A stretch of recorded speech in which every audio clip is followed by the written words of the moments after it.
And it's Wednesday, the 22nd day in January 2025. We are breathing, we are healthy, and we are blessed.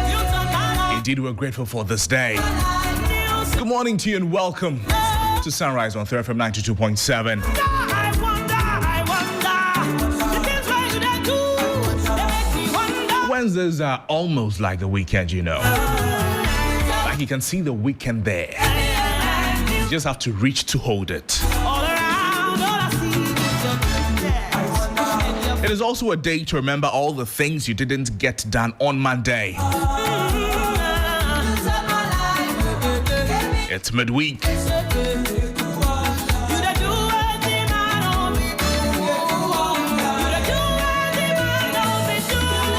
Be a Wednesday warrior.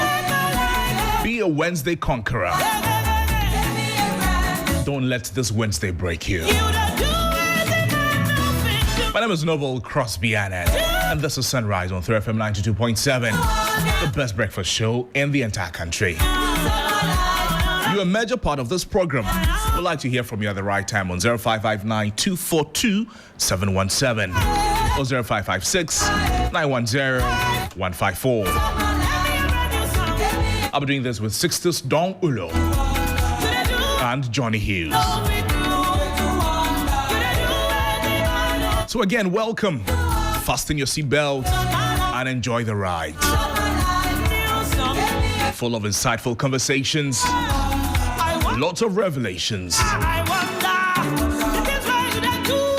and super duper education. We're talking about Ghana. Latest development on the political front. The approval of ministerial nominees. The mention of some more.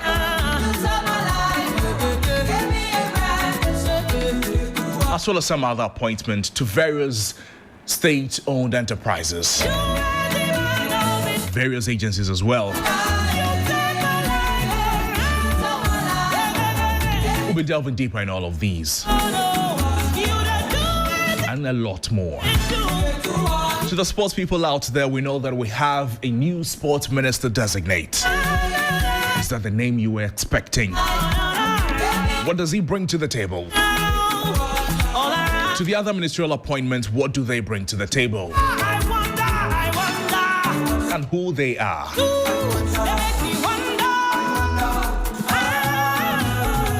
But first, what is the weather telling us? Let's reach Felicity Ayafinya. Felicity, good morning to you. How are you doing? Good morning. I am better today than yesterday. What about you? I am better today than yesterday as well. Thank God. Talk to us about the weather, Felicity. Yes, the weather is just going to be like how it was yesterday. We're going to have sunny weather over some part of the coastal strip, slightly hazy and fairly dry over the middle, and then dry and hazy by the northern sectors. In terms of temperatures, we are expected to range between 33 and 32 for the coastal strip, 35 and 36 for the middle sector. For the north, we are expected to range between 36 and 37. For this morning, some areas are experiencing misty conditions, which is affecting visibility. Those around Ebri, those around Koforidua, those around areas around Piki in the Volta region, Ghana's Redu are all in misty conditions. So motorists that may be driving this morning need to be a bit careful. The state of the sea is expected to remain rough today, with some cloudy situations, possible some showers over the ocean. The Volta Lake is pretty cold for any activities for today, but night to tomorrow, Thursday, you need to watch out for misty and foggy conditions. Felicity, thank you so much. Do with that information what you may.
starting with the news center. But before that, let's welcome Sixtus Ullo. Sixtus, good morning. How are you doing? Drum rolls, drum rolls, drum rolls, drum rolls. You don't know how to do that. You don't just mention my name like that. Oh, I see. Yeah, you're wearing the coat of arms on your jacket. Oh, yes, of course. You're a big man. Of course. I'm still very proud of my motherland. Nice. I have hope. Nice. I know that something new is happening, and we are resetting. Have you found your name in Felix Ofosukwache's list? No. Not yet. No, not yet. Your name I'm will still be, waiting. Your name will be in somebody's name on the list. Huh? You see, the people on the list, they also have people that will mention their names. Of course. Maybe they'll mention your name there. No, it's not maybe. They shall mention your name there. Yeah. Nice. You know, no, Abiam will play that song for me. Let's read. The News Center newspaper on the front page, Mahama told to declare state of emergency over Galamsey. That's coming from engineer Ken Ashigbe. Also, Fitch upgrades outlook for Ghanaian banks amid economic turnaround. Stories on page 7 of the paper. Boiling in flames over Mahama's ministerial snub. They say that they don't have a representation in flames, man. Yes, in government. Well, we'll see how that goes. Mahama releases final batch of ministerial nominees. If you have not found your name, is that the final one? Yes. Deputies one. No, now we have to do deputy ministers. If you have not found your name, there's something to forget it. Julie Esiam resigns from GRA amid record-breaking achievements. New boss MD commits to innovation, collaboration, and excellence. The story is on the back page of the paper. And Dr. Randy Abbey appointed acting CEO of Cocoa Board. These are the stories that the news center. The announcement has been made. Yes, the announcement has been made. let me tell you the journey that Dr. Abbey has gone through. Since have they stopped demonstrating? Oh, are the workers? Have they stopped? You mean the Cocoa Board people? The Cocoa Board people. Have they stopped Cocoa Boarding? Now, no, stop. They are still Cocoa Boarding. I mean, Dr. Abbey is there. Dr. Randy Abbey is there. Now they'll stop demonstrating. See, Dr. Randy Abbey started with this. When the appointment started coming, there was this report from some major organizations that he's been appointed the chairman of the Black Stars Management Committee. Thank you. And then he came to GMPC. Thank you. One person. And then now he's at Cocoa Board. In fact, before that, he was sports minister. Thank you. People said Dr. Abbey has been appointed sports minister. Highly tipped. Yes, highly tipped. Deep throat sources. Deep throat sources. Now it is official. Dr. Randy Abbey is at Cocoa. Well, the Custodian newspaper. Let's learn from Jenaport Brothers. When marking decries divisive politics. But this is the same man who was saying that President Mahama's appointments, they lack enough goddamn representation. Anyways, Bolly on fire. Goddamn representation. Oh, yes. And that was a comment that South Dye MP Roxon did not take lightly at all. In fact, he came at the leader. But if you look at it, all the regions have. I've been going through that. All the regions have two. Minimum of one. Okay, one. Minimum of one. Yes. Because my region. No, but these are not the only appointments that the president is making. There are, like Roxon said, about 7,000 appointments that the president should make. Do you think they'll all come from one? No, they won't all come from one. Spread it out. When we finish, I'll go through that list. I saw it somewhere. There's actually a breakdown. If you do a breakdown, to look at the regional representation, it's a very interesting one. And I must say that it's not been an easy task for the president. I mean, you have made a commitment to the people that you are going to appoint only 60. Yes. And you are mandated by the Constitution to ensure that these 60 people come from across all 16 regions of our land. Equal representation. So let me run through this. And I'll start with the Upper West region, my own region. If you go to my own region, we have only one appointment, Dr. Rashid Pilpul. I am sad. And I'm not adding the regional ministers, of course. Each region has a minister who comes from that region. Yes. So yes, automatically you know that there's one per each. That is settled, right? Yes. Okay. But starting with my region, the Upper West region, you have Dr. Rashid Pilpo. That's one appointment. I can give you 1,001 names that I would have expected the president to appoint. We've mentioned some of them here. Some of the names here we've mentioned, okay, that I would have expected the president to appoint them into various positions. But he's limited by his own commitment of 60. Yes. Upper East, they have one appointment, Dr. Dominic Ayene. Savannah region, they have one appointment, John Jinapo. Oti, they have one appointment, Kofi Adams. Sixtus, not to slide tackle you there, but I'm seeing another image that indicates that every region has at least two. That is what I'm saying, that I'm using bottom line region. For Upper West, for instance, the one you mentioned, they have two instead of one. Anyways. Who and who? We'll get the details. That's why I said that the regional ministers are automatic. Yes. So yes, minus the regional ministers. Minus the regional ministers. Okay, so we'll go into that. There are 42 appointed so far. Yes. Right? Appointed and nominated so far. The list I have here: Volta Region 4, Greater Accra 3, Central 3, Western 3, Western North 2. Anyways, we'll get the details. Johnnie Hughes, good morning. How are you, senior? Why do you want to withhold details from us? A shock. Why do I want to do it? Withhold information from us. We'll give it to you. We'll give it to you. Want the information because now people are raising regional balance conversation. It's a serious conversation. It's a serious conversation. We're doing the appointments. You do the regional balance. You don't know how those things happen, eh? But is it? It is important. So you see, for the Boli people, they are not even talking about regional balance. They are talking about hometown balance. Yeah. And now they are very angry. They are talking about hometown balance. They say that no, our man is in the kitchen. Our president is in the kitchen. How you cannot be in the kitchen and our MP doesn't have anything. How is that possible? So they say that their MP was promised ministerial appointment, and now he has not gotten. Don't worry. But maybe he could be a deputy minister. God will provide. Anyways, let's get to. So this is the map that you are looking at. I just went to it's on social media. The thing doesn't want to open. It will open in Jesus' name. Amen. Double tap it. What phone do you use? Please. Why do you want to expose the man on live radio? I don't even understand. What is going on? Anyway, as a man of the people, I use a small XR. Are you satisfied now? That's why it's what. That's why it's not. There are Accra Times. I was talking some for you. Then you spoil the thing. Let's finish with that. So you are not done. You are attacking me. With this, your phone now will open. The Custodian newspaper on the front page, Boli on fire over Mahama's ministerial snub. Parliament approves Haruna, Idrisu, and others. Let's learn from the Jinapo brothers. Lastly, from me is the Daily Analyst newspaper. Ablakwa is Ghana's top diplomat. Omanibuama grabs defense. Sam George gets communications. Akando gets health. Kwesi Sapmo appointed acting Commissioner General of the GRA. Samioku commends Mahama for appointing young people into his government. Minority Islam's government over confusion at coalition centers. And Randy Abbey grabs Kokobo. These are the stories the Daily Analyst is reporting. I'm so excited about Ablakwa. I'm so excited about Akando. I'm so excited about Sam George.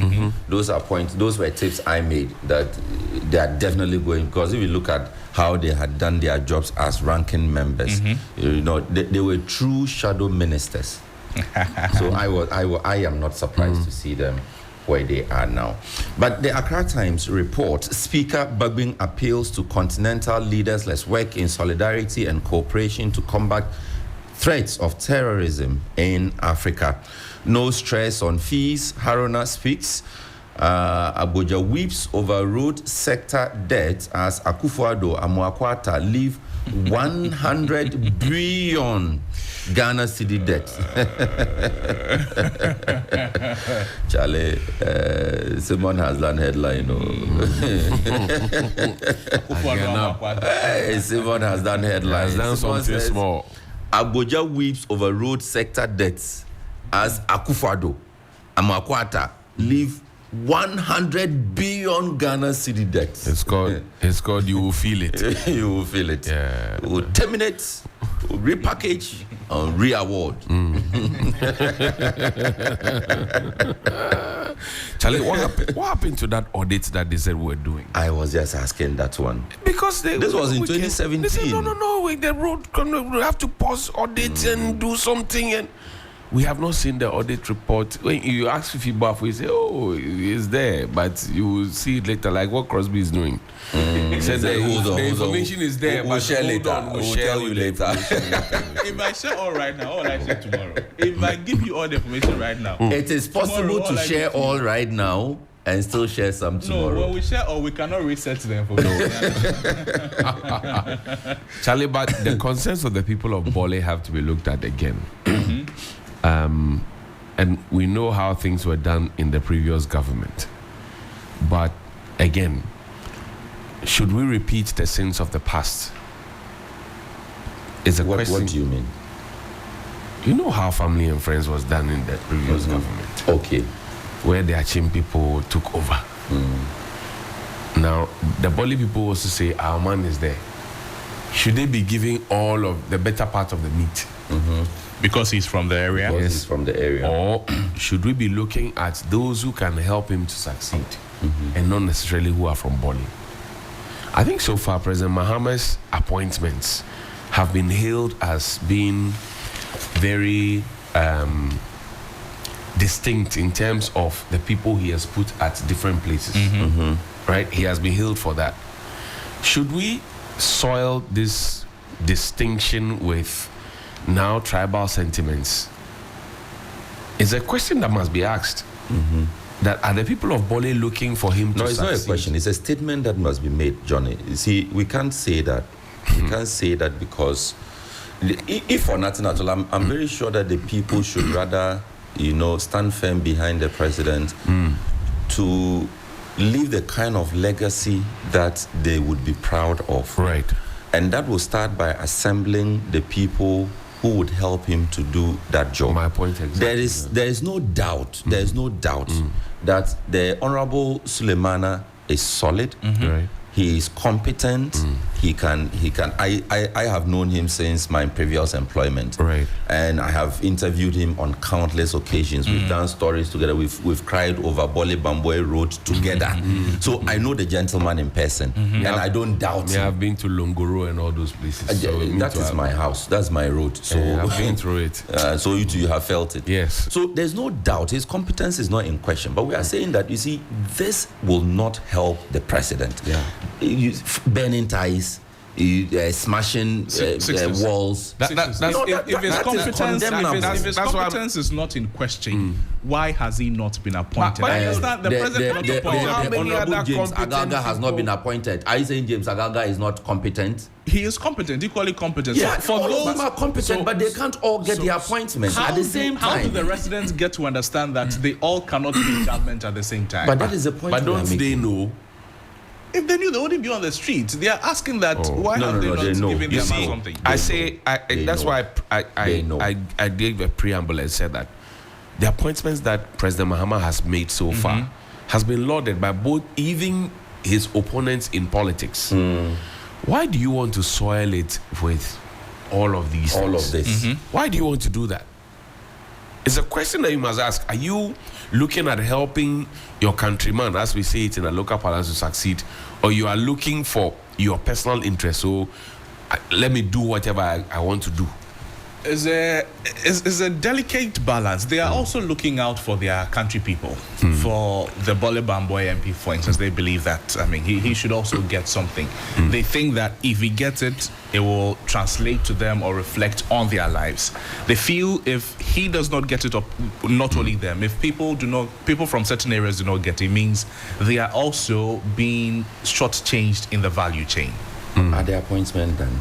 No, they are not that. Look, I can tell you that there were places in this country, right, that never had ministerial appointments that saw more development than places where there were ministerial appointments. Okay, you are looking for development. Development will come to you if your person has good lobbying skills, right? if your people are more focused on bringing you that development, it doesn't necessarily mean that you should get an appointment to say that would you even have the time? That's that to begin with. In fact, getting an appointment is not the only way to develop your area. In fact, there are some of the appointments that are made and then the people regret later. They say, Sana, this is how you are, and we're fighting for you. But you see, in doing these discussions, we have to be careful not for it to come across as though the man is not qualified or is not competent. He is qualified, he is competent, but the people have to exercise restraint. And I am happy that he issued a statement immediately. He issued a statement, and I was expecting the statement for him to categorically say that he is not part of this. He's, demon. You see, he called for calm, and that is commendable. I'm happy he did that. And the people have to refrain from all of this. It is not good. They don't know what is Mr. Mohammed said. Maybe he has some big something big for them, man. They should relax. But what we'll talk about, we should also be careful not to go on the tribal tangent. It will not be healthy. But we have already gone there. We are already there. No, we have already gone there. When Westerners begin to say that, okay, in your ministerial nominees we have there are 10 Westerners, there are no maybe Ewes, then it begins to look some way that. But the girls can also say that we are hosting you. How many have you given us? What I talk and the president. So that's why we don't need to get into those conversations. Right. Because you are looking at assembling, as Sister says, assembling the right pair of hands to help you to change the narrative and to fix the issues as they are. Kwame Agbeja was talking about debt within the road sector. He was talking about the fact that the length of kilometers of road that we were told had been constructed is not the case, right? We have had a